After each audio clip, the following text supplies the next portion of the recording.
Hey guys, तो आज का वीडियो होने वाला है स्ट्रैटेजी के बारे में। तो सबसे पहले तो जिनका आज 10th का न्यू ईयर का पहला दिन था वेकेशन बैच का, तो उनको बहुत बहुत बधाई। आपने आपके सक्सेस की तरफ एक स्टेप बढ़ाई है और कंग्रेचुलेशंस। अब आप 10th के बच्चे हो। हाँ, अब आप बड़े हो गए हो। अब आपका भी बोर्ड का ईयर आ गया है। तो ये स्ट्रैटेजी वीडियो 10th के बच्चों के लिए तो है ही कि कैसे प्लानिंग की जाए, ये तो है, उनके लिए तो है। लेकिन जो फर्स्ट टू एट्थ के बच्चे अप्रैल में जिनके एनुअल एग्ज़ाम है, तो उनके लिए भी प्रिपरेशन कैसे करें एग्ज़ाम के लिए, इसकी भी स्ट्रैटेजी मैंने बताई है। तो चलिए वीडियो को स्टार्ट करते हैं। तो मैंने यहाँ पर कुछ पॉइंट्स दिए हैं स्ट्रैटेजी के, तो ये स्पेशली 10th के लिए है। सबसे पहला, मेक योर ओन नोट्स। हाँ, अब आपको आपके खुद के नोट्स कैसे बनाने हैं। तो सपोज़ मैंने साइंस लिया, तो साइंस का आप हर एक लेसन पढ़िए, हर एक चैप्टर पढ़िए और फिर उसमें से क्या क्या मेन पॉइंट्स हैं, प्रीवियस ईयर्स क्वेश्चन पेपर्स में क्या ज़्यादा सवाल पूछे गए हैं, वो आपके नोट्स में लिख लीजिए। तो ऐसा आप हर लेसन का लिख लीजिए, तो आपका खुद का अपना नोट्स बन जाएगा। और ट्रस्ट मी, अगर आपने ये अच्छे से कर लिया ना, तो बोर्ड एग्ज़ाम के वक्त भी आपको पूरा टेक्स्ट बुक पढ़ने की कोई ज़रूरत नहीं है। आप अपने खुद के नोट्स पढ़ के भी जा सकते हो एग्ज़ाम देने और आप हाईएस्ट आ सकते हो, trust me. Second, pay attention in the class and during video lectures. तो ये बहुत इंपॉर्टेंट है। कुछ बच्चे ऐसे कहते हैं कि हाँ वेकेशन बैच है तो चिल करेंगे, फिर जून से पढ़ाई स्टार्ट करेंगे। नहीं, क्योंकि वेकेशन बैच से ही आपका पोर्शन अब शुरू हो जाएगा कंप्लीट करना, क्योंकि दिसंबर तक आपको पोर्शन किसी भी हालत में कवर करना होता है टीचर्स को, और जनवरी में आपकी प्रीलिम होती है। तो टीचर्स पोर्शन के पीछे भागेंगी। अगर आप जून से पढ़ाई स्टार्ट करोगे तो आप फिर खल्लास हो जाओगे, आपका कुछ अच्छे से पढ़ाई आपकी नहीं होगी। तो इसलिए शुरुआत से ही आप पढ़ाई करना स्टार्ट कीजिए। तीसरा, do not go for classes. हाँ, आप चौंक गए होंगे ये पॉइंट पढ़कर। चाहे आप 10th में हो, 12th में हो, बोर्ड में हो, बोर्ड ईयर है आपका, फर्स्ट टू 9th में हो, किसी भी क्लास में हो, पर मेरी सलाह ये रहेगी कि क्लासेस पर मत जाओ। क्योंकि देखो, अब वीडियो यूट्यूब पर जो आते हैं वहाँ से भी आप पढ़ सकते हो, और अच्छे अच्छे टीचर्स हैं जो आपको पढ़ाते हैं, तो आप फ्री एजुकेशन लेते हो। और स्कूल में भी टीचर्स अच्छा ही पढ़ाती है, तो क्यों जाना है क्लासेस को। और आप जब क्लासेस में जाते हो ना, तो आवन जावन में टाइम जाता है। हाँ, आवन जावन में टाइम जाता है, और वो टाइम आपके लिए बहुत प्रेशियस होता है। और क्लासेस में आपको बहुत होमवर्क भी देते हैं वो, और स्कूल का भी होमवर्क होता है और क्लासेस का भी होमवर्क होता है, तो आप इतना सारा नहीं कर पाते हो। स्कूल का जो होमवर्क होता है उसके आपको मार्क्स होते हैं, क्लास का होमवर्क का कुछ नहीं होता है। लेकिन अगर आप वो क्लास का होमवर्क नहीं करते तो वो सर या मैडम आपको डांटते हैं। और एक पॉइंट ये है कि क्लासेस में जो आपको पढ़ाते हैं वो सिर्फ डाइजेस्ट का इस्तेमाल करके पढ़ाते हैं, लेकिन बोर्ड में डाइजेस्ट का एक भी वर्ड, एक भी आंसर अलाउड नहीं है। आपको सिर्फ टेक्सचुअल लैंग्वेज ही यूज़ करनी है। जो स्कूल में आपको टेक्स्ट बुक से पढ़ाते हैं वही आपको लिखना है, जो ट्यूशन में डाइजेस्ट से पढ़ाते हैं वो आपको नहीं लिखना है। ठीक है, तो इसलिए आप क्लासेस के लिए मत जाओ। Self study is the best study, and school में जो टीचर्स पढ़ाएंगे वो। और यूट्यूब पर तो आपको एजुकेशन मिल ही रहा है। लेकिन हाँ, यूट्यूब पर आप जब वीडियोस देखोगे, तो मैं भी बोलता हूँ मेरे वीडियोस में कि आप पेंसिल बुक लेकर बैठिए। आप सोफ़ा पे लेट के या फिर सीना तान के बैठ के ऐसे सिर्फ वीडियो लेक्चर्स देखोगे तो उसका कुछ इस्तेमाल नहीं होगा, कुछ उपयोग नहीं होगा। आपको अच्छे से शिद्दत से टेक्स्ट बुक लेकर, पेंसिल लेकर, जो मैं बोलता हूँ, जो बाकी के टीचर्स बोलते हैं, वो आपको करना पड़ेगा। Fourth, study regularly. आपके लिए यही शुरुआत का वक्त है। आप अभी से कॉन्स्टेंटली स्टडी कीजिए और पोर्शन कवर कीजिए। मई में भी आप चाहे तो 10-15 दिन एंजॉय कर सकते हो वेकेशन, लेकिन बाद में आप स्टडी करना चालू कीजिए। During exams just revise what have you learned. अब जिनकी एग्ज़ाम्स चालू हो गई है तो उनके लिए यह पॉइंट है। अब देखो, कई बार ना हम पैनिक हो जाते हैं कि हाँ कल एग्ज़ाम है, कल ये पेपर है और मेरी प्रिपरेशन ही नहीं हुई है इस लेसन की। तो छोड़ दो। मैं ये 10th और 12th के लिए नहीं बोल रहा हूँ, क्योंकि उनकी एग्ज़ाम्स ऑलरेडी हो चुकी है, 9th की और 11th की। तो ये मैं उनके लिए बोल रहा हूँ जिनकी 1st to 8th की अभी एग्ज़ाम चल रही है। तो आपका अगर एक लेसन नहीं हुआ है, ठीक है, मत होने दो, छोड़ दो। आपका जो अच्छे से हो गया है पहले से, वही आप रिवाइज़ करो, क्योंकि अगर आप ऐन वक्त पे जब आप नया कुछ सीखने जाते हो ना, तब आप पुराना भी भूल जाते हो। इसलिए बेटर है कि नया मत सीखो, पुराना जो आपने पढ़ा है वही रिवाइज़ करो। और अगर आपने अच्छे से सब कुछ पढ़ा होगा तो वेल एंड गुड, आप सब कुछ रिवाइज़ करो अच्छे से, लेकिन नया कुछ मत पढ़ो। फॉर्म निमोनिक्स एंड कीवर्ड्स, अब ये सबके लिए है।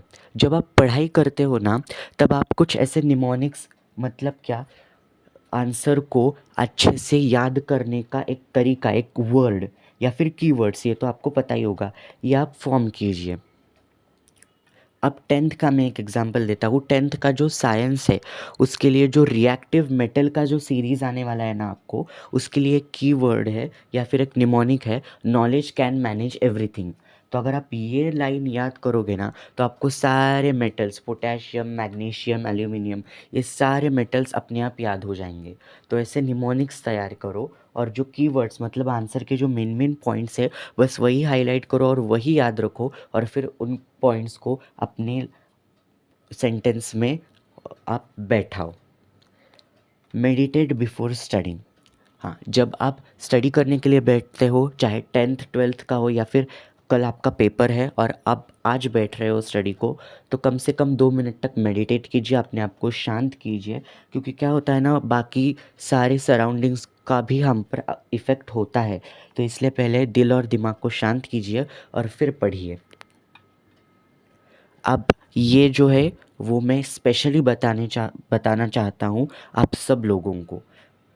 स्टडी वन सब्जेक्ट और one lesson for 1 hour only, चाहे कोई भी हो, चाहे आपका साइंस हो, मैथ्स हो, इंग्लिश हो, कोई भी सब्जेक्ट होगा, कोई भी लेसन होगा, वो एक लेसन ही आप पढ़ो 1 घंटे में। और हाँ, 1 घंटे में एक लेसन हो जाता है। एक सब्जेक्ट नहीं बोलूँगा मैं, एक लेसन ही, एक लेसन 1 घंटे में आराम से हो जाता है। इसलिए एक लेसन को ज़्यादा 1.5 घंटा 2 घंटा ऐसा वेस्ट मत करो, क्योंकि उस लेसन से ही पेपर में पूरे सवाल नहीं आने वाले, बाकी के लेसन्स भी होते हैं। इसलिए एक लेसन को 1 घंटा ही दो, उतना ही स्टडी करो। Do not sit compulsorily for study, अभी ये बच्चे बहुत गलती करते हैं। कई बार क्या होता है कि आपके पेरेंट्स आपको फ़ोर्स करते हैं कि हाँ, कल पेपर है, कल एग्ज़ाम है, तो चलो अभी स्टडी करने के लिए बैठो। तो आप ऐसा मत करो। जब आप ऐसे प्रेशर से स्टडी करने के लिए बैठते हो ना, तब आपके दिमाग में कुछ घुसता ही नहीं है। इसलिए जब आपका खुद से मन करेगा, तभी आप स्टडी करने के लिए बैठो। ट्रस्ट मी, अगर आपका पेपर कल है और आपका अभी मतलब सुबह मन नहीं कर रहा है उस बैठने का स्टडी के लिए, और आपके पेरेंट्स फोर्स कर रहे हैं और आपने बैठा स्टडी के लिए, तो उसका कुछ इस्तेमाल नहीं होने वाला, वो आपके सर से ऊपर जाएगा। इसलिए अगर आपको कल पेपर है और आज के इवनिंग को स्टडी का मन होता है, तो इवनिंग को कीजिए, कोई बात नहीं, क्योंकि जब आप मन लगा कर पढ़ोगे ना, तो आपको ऐसा चुटकियों में यूं यूं याद हो जाएगा। फिर take as much as breaks as you want. अब आपको कॉन्स्टेंटली, जैसे कुछ टॉपर्स करते हैं ना, 4-5 घंटे वो कॉन्स्टेंटली स्टडी करते हैं, कुछ पानी भी नहीं पीते, कुछ खाते भी नहीं, तो ये पागलपंती है। आपको ऐसा नहीं करना है। आपको जो जितने चाहे आप उतने ब्रेक्स ले सकते हो। आप चाहे तो वॉशरूम ब्रेक ले सकते हो, वाटर ब्रेक ले सकते हो, खाने का ब्रेक ले सकते हो, जितना चाहे आप उतना ब्रेक ले लीजिए। क्योंकि जब आप ब्रेक लोगे, आप वॉशरूम जाओगे या फिर पानी पियोगे, तो आपको वो सेटिस्फैक्शन होगा और फिर आप अच्छे से पढ़ पाओगे। Go to play, watch TV and relax yourselves. अब कई बार ना पेरेंट्स ये गलती कर देते हैं कि हाँ, अभी पेपर है तो बच्चा टीवी नहीं देखेगा, मोबाइल नहीं देखेगा। अरे ये क्या बात हुई? अगर आप सिर्फ और सिर्फ स्टडी करोगे ना, तो आपके दिमाग में कीड़े पड़ जाएंगे। सिर्फ स्टडी से जीवन नहीं बनता है। आपको स्टडी तो करना ही है, स्टडी के ऊपर 90% आपको फोकस देना है, लेकिन 10% आप एंटरटेनमेंट भी 10% एंटरटेनमेंट के लिए भी दो। आप जाकर बाहर खेलो, 1 आध घंटे के लिए खेलो, फिर आप टीवी देखो 1 आध घंटे के लिए, चलेगा। क्योंकि अगर आप सिर्फ स्टडी करोगे ना, तो फिर आप कंटाल जाओगे। लेकिन आप सब करोगे, टीवी देखोगे, गेम खेलोगे और स्टडी करोगे, तो आपका स्टडी अच्छे से हो जाएगा और आप चीयरफुल हैप्पी रहोगे। लेकिन study 90% and entertainment 10%। Only read the lessons once for language paper, no need to learn the exercises. कुछ बच्चे लैंग्वेज का लेसन के पीछे का, पोएम के पीछे का जो एक्सरसाइज में दिया होता है, वार्मिंग अप में दिया होता है, वही रटते बैठते हैं। अरे भाई, आपको पेपर में इतना बड़ा वो पैसेज देते हैं तो रटने की क्या ज़रूरत है। इसलिए आप सिर्फ एक बार अच्छे से लेसन और पोएम करके जाओ। पोएम में क्या दिया है, पोएट का नाम, ये सब करके जाओ अच्छे से। लैंग्वेजेस के लिए यही काफ़ी है। For languages practice grammar. Hindi, Marathi, Sanskrit, English, कोई भी लैंग्वेज हो, ग्रामर मोस्ट इम्पॉर्टेंट है। तो ग्रामर के जो आपके पोर्शन में टॉपिक्स दिए हैं गए हैं वो अच्छे से कर कर जाओ। Do not refer digest, master की, गाइड एक्सेट्रा। अब ये बोर्ड वाले बच्चों के लिए भी है। अब बोर्ड का जब आप एग्ज़ाम देते हो ना, तो डाइजेस्ट का अगर आप दिया गया आंसर लिखते हो तो आपके मार्क्स वहाँ पर कट हो जाते हैं। डायरेक्टली वो एग्जामिनर क्रॉस कर देते हैं और ज़ीरो लिख देते हैं। आपके स्कूल में भी आपकी टीचर क्रॉस करेगी और ज़ीरो लिखेगी नहीं। डाइजेस्ट, गाइड, मास्टर की किसी का भी आंसर पेपर में अलाउड ही नहीं होता है। वो बोलते हैं कि हमने, बाल भारती ने, कुमार भारती ने आपको टेक्स्ट बुक दी है, टेक्स्ट बुक में सारे आंसर्स दिए हैं, तो आप क्यों डाइजेस्ट के लिए जा रहे हो। जो टेक्स्ट बुक में दिया है वो इजी लैंग्वेज में होता है, आप वही करके जाओ। और हाँ, अगर एक आध आंसर टेक्स्ट बुक में नहीं है तो आप गूगल जाओ, गूगल करो। गूगल पे जो आंसर है वो लिखो, डाइजेस्ट का आंसर मत लिखो क्योंकि वो अलाउड नहीं है। Reward your self after completing the lesson. अब आप जब 1 घंटे में एक लेसन कर लोगे तो आपको रिवॉर्ड दो। मतलब क्या, कुछ महंगा गिफ्ट नहीं लेना है। सिर्फ आपका मनपसंद मैगी है तो मैगी खा लीजिए, या फिर आपके पास पेट है तो पेट से खेल लीजिए। आपको जो चाहे वो कीजिए, वो आपका रिवॉर्ड होगा। मतलब आपने अच्छा काम किया है, 1 घंटे में एक लेसन पूरा किया है, तो आपको तो रिवॉर्ड बनता ही है। तो रिवॉर्ड योर सेल्फ। अब pro tips for 5th to 8th students. First वाले स्टूडेंट्स भी देख सकते हैं अगर चाहे तो। अब जो इनकी एग्ज़ाम है इनके लिए ये टिप्स है। First, do those lessons which are easy. आपको जो हर सब्जेक्ट का, इंग्लिश, मैथ, साइंस, जो लेसन आपको ईजी लगते हैं आप वही करो। Keep those lessons for option which you feel hard. जो आपको हार्ड लगते हैं ना, वो आप बाजू में रखो, फ़िलहाल तो साइड में रखो। क्योंकि मैंने पहले ही कहा था, अगर आप मुश्किल करोगे, नया कुछ सीखोगे तो पुराना भी भूल जाओगे। इसलिए जो आपको अच्छे से आता है वो आप करके जाओ। Third, learn only 4 points for each answer. History, geography, science, यहाँ पर आपको क्वेश्चन आंसर्स होते हैं, तो हर एक आंसर, हर एक क्वेश्चन का सिर्फ, अगर वो बड़ा भी होगा ना 6-8 पॉइंट्स का, तब भी कोई इजी 4 पॉइंट्स ही याद रखो। क्योंकि 4 पॉइंट्स ही आपको हर एक क्वेश्चन के आंसर में लिखने के लिए कहते हैं। 4 पॉइंट्स ही बस होते हैं। अब 6-8 ऐसे पॉइंट्स मत लिखो, 4 पॉइंट्स ही आंसर में लिखने होते हैं। तो 4 पॉइंट्स ही अच्छे से लर्न करके जाओ। Fourth, practice only those sums which are solve by your teacher. अब ये 1st to 8th के लिए ही है। जो मैथ्स में जो सम्स आपके सब्जेक्ट टीचर ने क्लास में, मतलब स्कूल में जो सिखाए हैं ना बोर्ड पे, वही आप प्रैक्टिस कीजिए। जो होमवर्क में दिए गए हैं ना, वो आप मत करो। क्योंकि उनको पता है कि आप तो होमवर्क अच्छे से ढंग से करते नहीं हो, इसलिए वो सम्स डालते ही नहीं हैं। जो उन्होंने सिखाया है ना, वही सम्स वो पेपर में डालते हैं। Fifth, go through all the diagrams once. Science के जो जो डायग्राम्स है, जिनके बारे में आंसर्स पूछा गया है, वो डायग्राम्स आप अच्छे से देखिए, उनके लेबलिंग्स देखिए। क्योंकि साइंस में वो आर्ट का पेपर नहीं है, तो इसलिए आप कैसे डायग्राम निकालते हो उसके मार्क्स नहीं होते। आप डायग्राम को कैसे लेबल करते हो, लेबलिंग के लिए मार्क्स होते हैं। ये मैंने प्रैक्टिकल का जो वीडियो बनाया था इंटरनल इवैल्यूएशन का, उसमें भी बोला था। तो आपने नहीं देखा होगा तो वो देख लीजिए। Sixth, start the paper from that section which you want to attempt the first. अब कई बार ये भी होता है कि आपका ना जो पहला सेक्शन होता है, सपोज मैथ्स का, तो वो मल्टीपल चॉइस क्वेश्चन है। दूसरा क्वेश्चन में आपको सम सॉल्व करने होते हैं।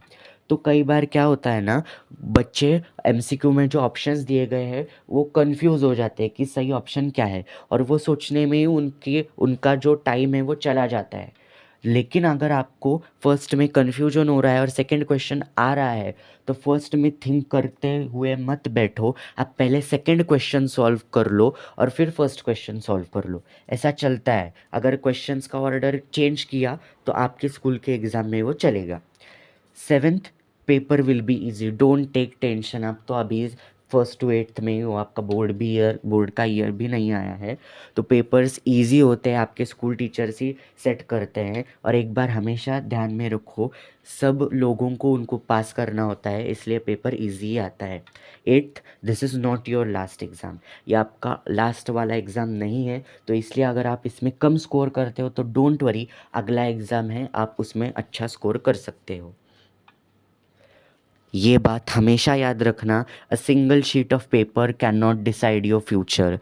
आपको एग्ज़ाम में कितने नंबर आते हैं उससे आपका फ्यूचर डिपेंडेंट नहीं है, आपकी काबिलियत पर, आपकी मेहनत पर आपका फ्यूचर कैसा है वो डिपेंड करता है।